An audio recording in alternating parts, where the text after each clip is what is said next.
And Robbie, you're wrong. It was the March contracts that expired today.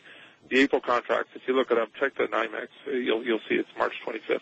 Well, I'm looking at it, and traders attributed a lot of the selling today to April options expiration. Well, generally, the April options always expire approximately 1 week before the first of the April month, so that they can take delivery notices in the actual April. I don't know. This is George Guerra, Vice President with RBC Capital Markets Global Futures, said options expiration also played a role in gold that's slide. March contracts. Those are the March contracts. Yeah. But usually what they do is they put the gold option contracts out in 2 months at a time. So there was February contracts, then the April, and then there's going to be the May. But they have, as soon as you come into the 1 month, then you can trade the March contracts as well. Yeah. But as a rule, you can't go out and buy like the off-month contracts. Anyway, that's beside the point. The other thing that I really wanted to talk about, John, and you haven't mentioned this, is that a couple of weeks ago, this senator came out and admitted that he was told during the first bailout that $500 billion had been stolen, basically looted from the overnight lending facilities. And basically that was on September 11th. It didn't come out until September 15th.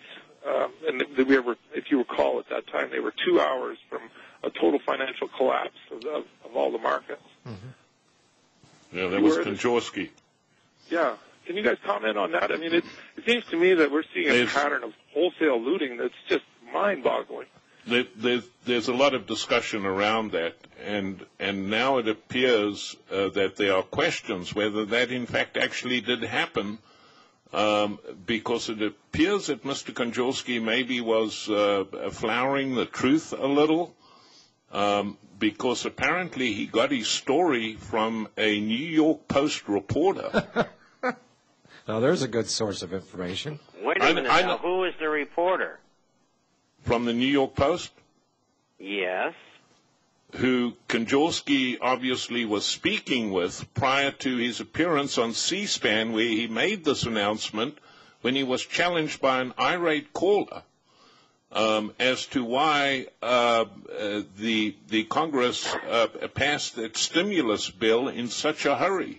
And his argument was because he was told by Ben Bernanke and Henry Paulson that morning, especially by Ben Bernanke, and he quoted Ben Bernanke, who told him that I believe it was at 10 o'clock in that morning, $550 billion worth was drawn from money market accounts, and if they didn't do something by 2 o'clock, $5.5 trillion would have exited the market, which was the reason why the Treasury suspended its purchase agreement.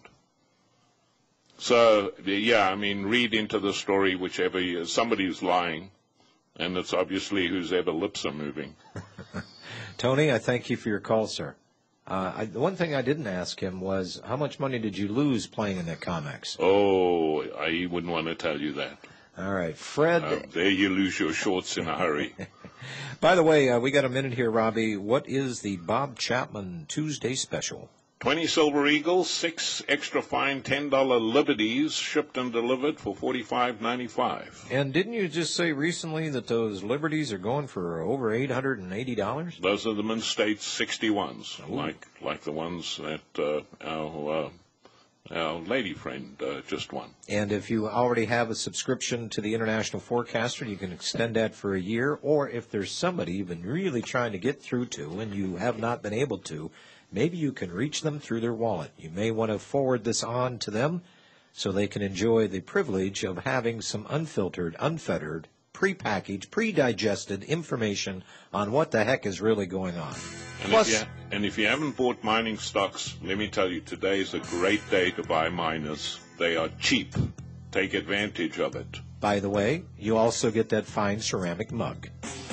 We'll take a break. Be right back. Finish up this edition, special edition of the National Intel Report with Robert Chapman and Mr. Robbie Noel. So by the way, we were talking about the Depression of 1873. And Mr. Ben Bernanke paying attention to 29. Well, what I'm aware of happened in 1873. Winchester made Winchester 73, the repeating rifle. And Penn Stein, by the way, I saw him on a program. I think it was on Bloomberg yesterday. I could be mistaken. It could have been MSNBC. But at any rate, he was extolling the virtues here of what Franklin Delano Roosevelt did, and then we actually started to come out of that depression some 3 or 4 years, I think he said 1936. And, of course, Franklin Delano Roosevelt wasn't at any fault with the New Deal. It was his predecessor.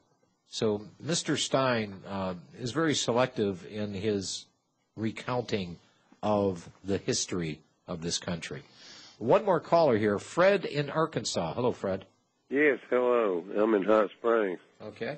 And I love the program. Billy Clintonville. Oh, yeah, I graduated from high school with him. Oh, God. Oh, yes. Oh, man. Was he as much as a punk then as he is now? Well, I just knew him in American history class as a senior. He was real friendly and all that kind of stuff, you know. He's the kind of guy that, I mean, we know what we know, but yet when he sees his classmates or me, he's gracious, you know, and friendly and poses for a picture and all that kind of stuff. Fred, did he actually pass American history because you seemed to forgot it? Unbelievably, there were 4 A students in that class. There was Dolly Kyle, there was Bill Clinton, there was me, and there was Carolyn something. She dated him in high school. And it was the only, in fact, I love history, so I didn't like science and math, so it was the only class I had an A in that year. Well, I'll tell you what, Fred, I'm glad you had an A in that history class, but I don't know if I'd be holding that up as a banner that I went to school with Bill Clinton. I would say that in polite company only. Well, I'll tell you something funnier than that. The year before, see, my Aunt Rosalie, who controlled my inheritance, I'd been in boarding schools for years. She had me in Castle Heights Military Academy in Lebanon, Tennessee, 7 years. Then she sent me to Judson School in Arizona in 62 and 3. And my classmate as a junior was, guess who? Mike Reagan. Oh, boy. Absolutely. And so then she said, well, you're around too many conservatives. She pulled me out of Judson, brought me back, and put me in a regular school, Hot Springs High School, and then I graduated with Clinton. So as a junior, I went to school with Mike Reagan. As a senior, I went to school with Bill Clinton. And Fred, that's the truth. I mean, Fred, we're about out of time. I appreciate that trip down memory lane, but again, I'm not sure if I'd tell too many people that. I'm all for gold and silver, and I don't trust Obama, and I don't trust the Federal Reserve, and I don't trust the Trilateral Commission of the Council on Foreign Relations, and I'm against one world government and gun control. And I think everyone should be buying all the gold and silver and guns they can get their hands on. I'll second that. Hey, thanks for your call, Fred. Bob, thank you. We'll see you. Bye-bye. We'll see you next Tuesday. Thank you very much. Robbie? Yes, sir. Thank you. Coming up next hour on the flip side. And thank you, Tony, for taking part of that. And, well, enjoy. At any rate, folks, that'll do it for us today. My guest tomorrow, you're going to want to tune into this show, folks, because we're going to talk about fully informed juries and the people that have been in on the ground floor and are pushing this thing very mightily. Ooh, I long for the days we actually have fully informed juries and, before we get into courts of law, that we actually bring back the grand juries. We'll see you tomorrow, folks. Thanks for joining us today. Robbie Noel on the flip side coming up in about a minute and a half. We'll see you tomorrow. With